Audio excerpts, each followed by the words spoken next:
avec la chronique. Alors attends, il y a marqué critique. Ah la mince, j'avais pas vu. C'est découverte normalement, mais c'est pas grave. Ouais. Trop tard pour changer. Ah là là là là. Découverte Oneida. Qui est donc un tout nouveau titre qui est arrivé la semaine dernière. On vous avait montré rapidement le joli kit presse qu'on avait reçu et on va vous parler d'ailleurs d'un petit peu tout ça. C'est Prof Isekai qui s'est lancé dans la lecture, alors moi aussi hein, évidemment, mais Prof Isekai voulait absolument parler. Du coup on lui laisse la parole évidemment pour s'exprimer sur ce titre français, hein, puisqu'il est scénarisé par Cab et dessiné par Federica Di Meo, qui pour le coup est italienne, mais elle parle très bien français aussi. Voilà, donc j'aurais dit franco-italien du coup à cause de ça. Mais voilà. En tout cas, c'est une création. Hein, Ouais, mais voilà, c'est édité en d'Ikana. France. Voilà, édité en France. Donc c'est un Darkana, hein, sans trop de surprise quand vu de la couverture. On pourra d'ailleurs noter que la couverture est très belle avec de jolis effets métallisés sur les flammes, notamment qu'on a autour de l'épée et dans l'œil de l'héroïne, Aran. Voilà. Donc on est sur de la Dark Fantasy. Hein. C'était chez Darkana, mais c'est vraiment de la Dark Fantasy si vous êtes fan de type truc style Berserk par exemple. C'est vrai que on peut y retrouver son compte. Alors l'histoire. On est dans un univers un peu moyenâgeux hein, où on suit du coup les aventures, ou plutôt les enquêtes de Aran Eos, du coup, qui est une enquêtrice spécialisée dans la chasse aux cauchemars.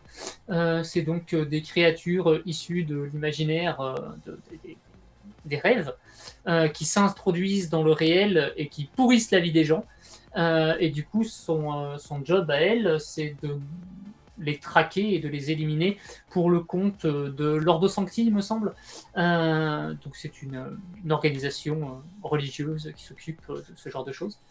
Donc c'est un titre qui peut se rapprocher par exemple de L'Épouvanteur, si vous avez déjà lu cette saga de littéraire d'il y a quelques années, ou même pour les joueurs le Wisher, hein, avec un personnage solitaire, avec à peine peut-être un page, une épée, des pouvoirs, et qui traque des monstres en essayant d'identifier les créatures qu'il croise sur son chemin.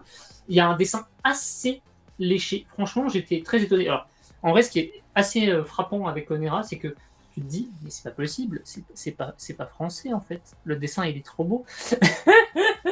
C'est vrai qu'on a l'habitude de dire que les artistes français ont du mal à singer ou du moins à retrouver la patte des japonais. Et là, pour le coup, c'est complètement assimilable à du Japon. Hein. Je veux dire, tu publies ça au Japon, ils font pas la différence. Hein. Clairement, c'est très très beau. Le dessin est vraiment assez marquant. Et c'est quand même assez noir dans son histoire quand même. Parce qu'on est sur l'art fantasy, effectivement, l'histoire de personnes hantées par des rêves, des cauchemars, des traumatismes, et du coup Aran qui les affronte. Mais c'est cru hein, quand même, hein. C'est assez cru avec effectivement un personnage, on en parlait vite fait hier dans le bel café, qu'il y a un perso en fait qui se fait posséder par une créature et que en gros un soir la possession est tellement forte qu'il se bouffe lui-même l'oreille. Enfin t'es là, what? On est où là? C'est hardcore quand même. Et des trucs comme ça, c'est tout le long. Alors du coup, au début, on est un peu largué parce qu'on comprend pas trop. Elle arrive dans une bourgade et sort d'une sorte de vieille cave et tout, et puis elle se fait agresser par des mecs et puis elle les zigouille en deux.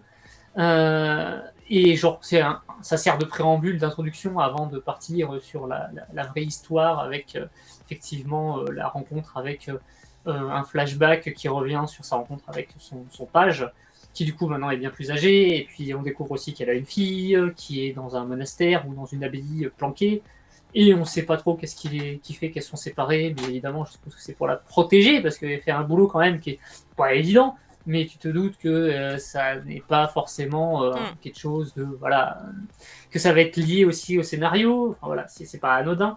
Vraiment, je trouve que les illustrations qu'on a en présentation c'est un peu dommage parce elles montrent pas la puissance évocative de certaines scènes d'action. Je retrouvais la scène avec la muse, entre autres, une belle double planche là comme ça là. Je trouve vraiment très très belle. Très stylé, ouais, cette double Ouais, page. ouais. Ah mince, il y a des fesses. Des fesses? Non, mais non, c'est une image, une expression. Où est-ce que tu vois des fesses? Mais du coup, effectivement, alors, on a beaucoup de travail sur les noirs aussi. Enfin, là, cette planche-là en particulier est très très marquante de ce genre de choses. avec un côté presque vision négative en fait, quand tu inverses les couleurs. Ça marche très très bien. C'est assez cru. J'aime beaucoup le dessin, très travaillé avec un trait qui est. C'est pas acéré, mais tu as vraiment un côté extrêmement brutal qui déchire, qui est vraiment avec quelque chose de marqué. Et en même temps, c'est vaporeux pour rester dans le côté onirique qui vient dans le titre aussi, parce qu'on est sur le thème des contes, hein, bien sûr. Avec un truc sympa d'ailleurs, c'est qu'à la fin, on a quelques petites informations sur l'Olor avec les différentes organisations, un journal de créatures. Enfin, voilà, c'est plutôt sympa. Et en bonus, parce que les mecs ont fait les choses à moitié pour le coup, alors ça, pour le coup, j'ai pas testé, mais je sais que Caro l'a testé. Au début, sur le rabat, on a un QR code qui emmène vers une playlist qu'il faut défiler quand tu lis le manga en fait. Et ça, c'est pas courant, j'avoue, mais apparemment ça marche très bien. Je sais pas si toi ça hyper bien, c'est génial. Et j'en ai parlé dans Mangassure justement hier et toute la tablée était en applaudissements, tu vois. Ils ont dit enfin des gens qui font ça, parce que c'est ça qui est trop bien. Idée, hein. J'ai parlé de ça pour One Dance, faire une playlist, et finalement eux ils font carrément mieux. Et genre ils font pas une playlist, ils font une playlist avec des morceaux qu'ils ont composés pour le manga. Quoi. Oui, enfin, c'est le compositeur Asmo qui a fait 5 mélodies qui accompagnent du coup très très bien, franchement très bien. Les séquences, la lecture. Vraiment bien, ouais. Après, je lis pas vite, alors du coup, j'ai fait plusieurs fois la playlist. Parce que vraiment, c'est pas assez long pour moi. Clairement pas. Et du coup, effectivement, moi j'ai fait la petite enquête qu'il y avait dans le. Parce que, le kit press, il était dans incroyable. Le kit press, voilà, il y avait un très chouette kit press avec des petites illustrations de personnages et tout, avec Aran, qui du coup, dans la version enquête, est interprété par Adeline Chetail, hein, quand même. Ils n'ont pas été chercher n'importe qui. Donc, une belle missive et tout de présentation. Voilà, avec du coup on suit une enquête et c'est plus ou moins un jeu interactif où tu flashes les codes en fonction de où tu veux aller et parfois ça te mène à rien et parfois t'as la suite de l'histoire quoi. Et c'est vraiment bien foutu. C'est un peu dommage que ce soit juste pour le kit presse, mais pour le coup, si un jour ils se disent on l'ouvre au public et les gens pourront découvrir une enquête indépendante de Aran, voilà, ça vaut le coup. Franchement, c'est une super idée. Il y a plein de bonnes idées sur ce titre. Vraiment, je partais un peu pas forcément hyper convaincu à la base. Je me disais oui, pourquoi pas. On m'a dit sur le thème des rêves, bon ok, on peut tester. Et franchement, tu rentres dedans, t'es vite happé par le trait. Par l'histoire, les personnages, ça marche très bien. En fait, ils arrivent à installer une ambiance à un univers très très vite. Je trouve tu t'as pas de mal à rentrer dedans. C'est assez facile pour de la fantasy en plus. Moi, j'ai eu un peu plus de mal. Hein. Moi, il a fallu que j'arrive au chapitre 3. Ouais, le chapitre 3, par contre, je décrochais plus. J'ai dû décrocher quand l'émission Mangassure a commencé. Mais, ah là là là là. Mais à partir du chapitre 3, vraiment, là, j'étais vraiment dedans. Le 1 et 2, je les ai trouvés un peu. Le 1, en fait, il te perd un peu volontairement, je pense. Mais c'est évident que c'est fait pour ça. Hein. Mais du coup, j'ai dû aller jusqu'au 3 pour me dire, là, j'enchaîne les pages, en fait. Vraiment, j'enchaîne, tu vois. Donc voilà, coup, il te donne des noms, des sociétés, des ordres religieux. Beaucoup trop. Beaucoup trop.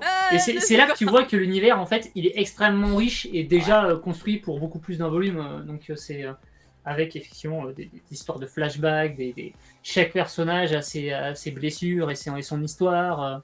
Aran, elle a l'air de pas avoir vécu des trucs faciles non plus. Vraiment, ça a beaucoup de potentiel.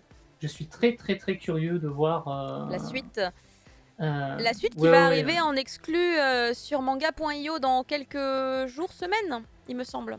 Ah, déjà? Waouh! Oui, parce qu'ils avaient déjà mis le premier tome en exclu sur manga.io avec une espèce de pré-publication toutes les 2 semaines, je sais plus. Ah oui, ça je m'en souviens. D'accord, mais ça continue directement. Et ça va continuer, donc dans quelques temps, ils vont refaire la même. Moi, de toute façon, je pense que je vais acheter la suite, il n'y a pas de problème. Hein. C'est clairement la série française qui me tape le plus dans l'œil depuis un moment.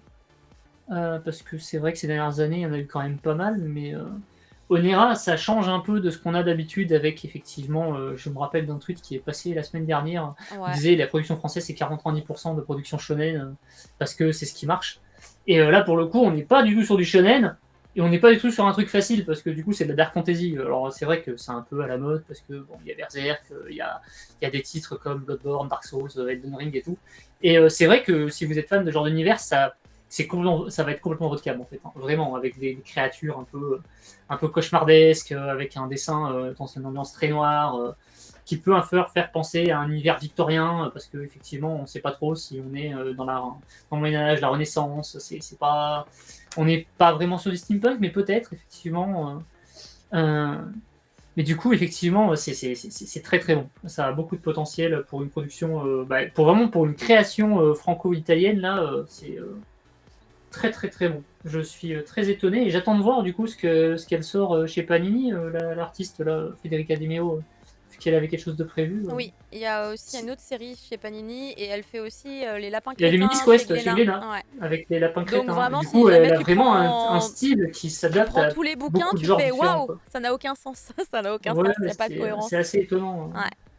Et Ah, du c'est coup, clair. d'ailleurs, s'il y a des gens qui aiment bien les petites anecdotes, etc., sachez que sur manga.io, il y a pour le coup des petites notes à chaque fois de la part des créateurs qui vous parlent un peu de l'envers du décor pour chaque chapitre.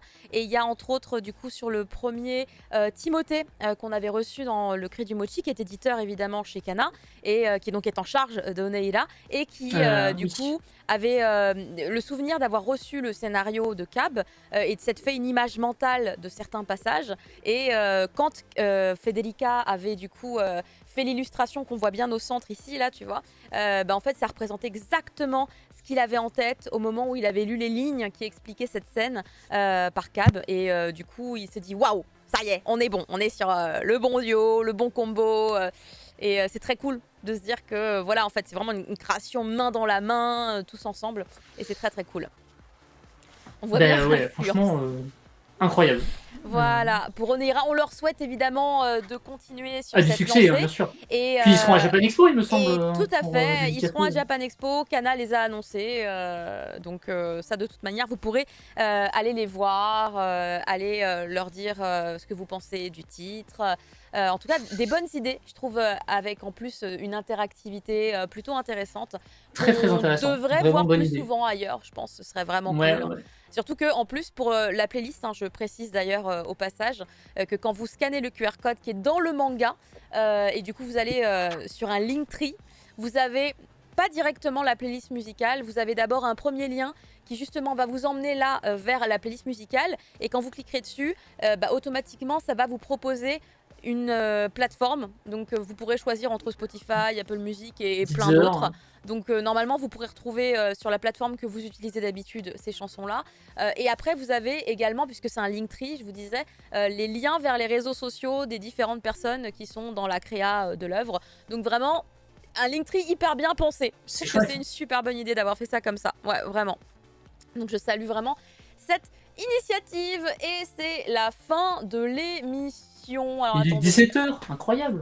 Attendez, tac tac, voilà, nous arrivons du coup à la fin de ce mochi de l'après-midi, puisque du coup j'ai pas fait de review, à la place j'ai raconté